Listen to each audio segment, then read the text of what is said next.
In a fast-changing global economy, cryptocurrencies are being imagined in various different ways to empower local communities. And our next guest believes that more local money could lessen the incentive to exit the communities who need the resources. Joining us now is Matthew Prewitt. He's the president of RadicalxChange Foundation. Matthew, thanks for joining us. So RadicalxChange is a U.S.-based activist nonprofit dedicated to global democratic innovation. So maybe you could start off by telling us, what the problem is here and how you are trying to find the solution. Sure. We're thinking a lot about what the sort of real affordances of these new technologies are, which in my view has to do with coordination, has to do with basically building infrastructure for groups of people like communities to coordinate around shared goals and to form sort of shared intentions and shared goals that they can align towards and work towards together. I think that this narrative, this idea that this is the most sort of fundamental affordance of these new technologies has been lost a little bit in the sort of in the direction that they've developed over the past decade or so, which is focused a little bit more on like individual empowerment and financial speculation. So I'm hoping to, we're working with projects and hoping to encourage people to think about this. You're based in Oakland, California. So tell me how it is helping, or how you're hoping your project will help the local community there. Yeah, so I think that I was just telling you that we're working with a project called Oak, which is run by an organization called City 3, which is a really interesting initiative to build a community currency for the city of Oakland, and the way that that it will work is really different from how most kind of Web3 systems work. The idea would be to establish a kind of a shared ownership, like a set of assets over which the community has shared ownership. And then kind of assets? Well, could be, for example, commercial real estate, something like that. Could be, anything that like fundamental inputs into the well-being of people in the community, the resources that people can use to start businesses. Like a cooperative? Yeah, exactly. Right. The idea is to use these technologies to enable communities to share power over resources and assets that can feed into a more vibrant local economy. Okay, so you're envisioning real estate, grocery stores, or how much involved in the community is this? Yeah, so you could imagine, one way of thinking about this would be, imagine if you had a big commercial real estate building that people could use members of the community could use the space in it to start their own businesses, right? So you could start a grocery store, you could start a clothing store, you could do a workshop, you could do a office for technology that you're building, whatever it may be. The idea would be, though, that sort of, instead of having a private owner of this shared resource for the community charging rent and maximizing profit and potentially extracting value from the system, if the community can own it, if we can build systems that help the community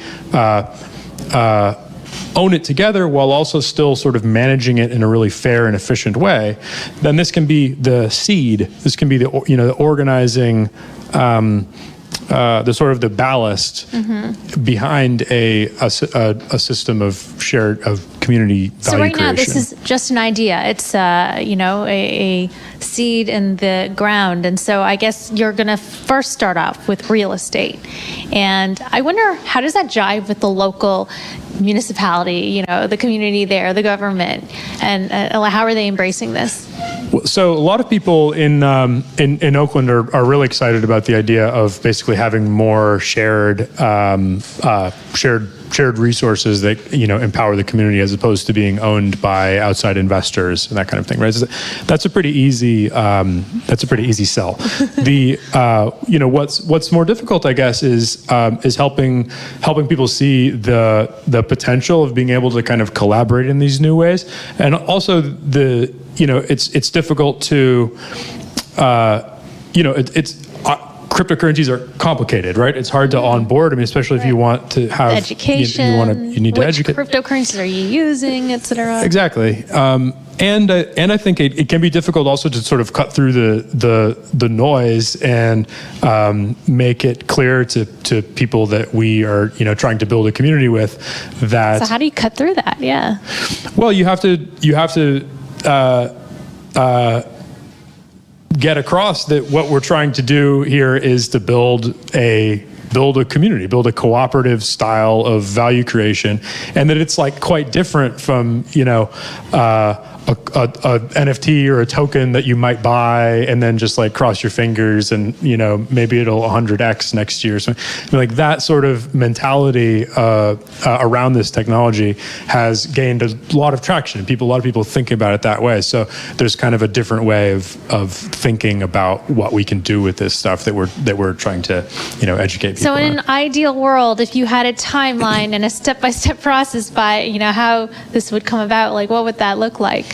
I think it's literally, I mean, in the case of this particular, so RadicalxChange has a broad mission, right? We do all kinds of public interested-oriented, public good-oriented technology work and democracy work. But in the case of a community currency in Oakland, the folks that we're working with on this at Oak and City 3 have a really good, thoughtful, and I think patient way of building community around this, because it isn't something that can be forced. It's something that has to be done in a grassroots way. So it starts with like community meetings. It starts with bringing people together into a room, connecting, establishing sort of shared values and common ground, and educating people about the possibilities of new and acquiring the property and so on and so forth. Where in the process that's are later. you? That's later. Okay. Yeah. Right now you're just seeding the community and seeing the interest. Okay. Yeah. That's really interesting. I want to just touch on one other topic too before we got to go. But we've got the elections right around the corner next month. Yeah. And you're apparently a proponent of quadratic voting. Maybe you could tell me a bit about that and how blockchain technology can figure in the voting process, which is, by the way, a very difficult thing. I mean, people have been thinking about this, testing things out, but so far it's been elusive. Yeah. Quadratic voting is a really clever way of designing a ballot that enables democratic systems to intake richer information. So in a normal balloting system, if you're voting on a bunch of things, on each item you'll sort of say whether you like it or whether you don't like it, and the ballot is unable to take in information about how strongly people care. Quadratic voting is a system that allows people to sort of allocate different numbers of votes to the things that they care more strongly about, but it creates disincentives for you to sort of like thoughtlessly lie and just say you care 10 out of 10 about everything, right? So you have to sort of think carefully when you're doing a quadratic vote about what you care more about and what you care less about. And this is sort of a basic building block for all kinds of different democratic systems that we've used in different government contexts, in the context of people who are doing blockchain governance.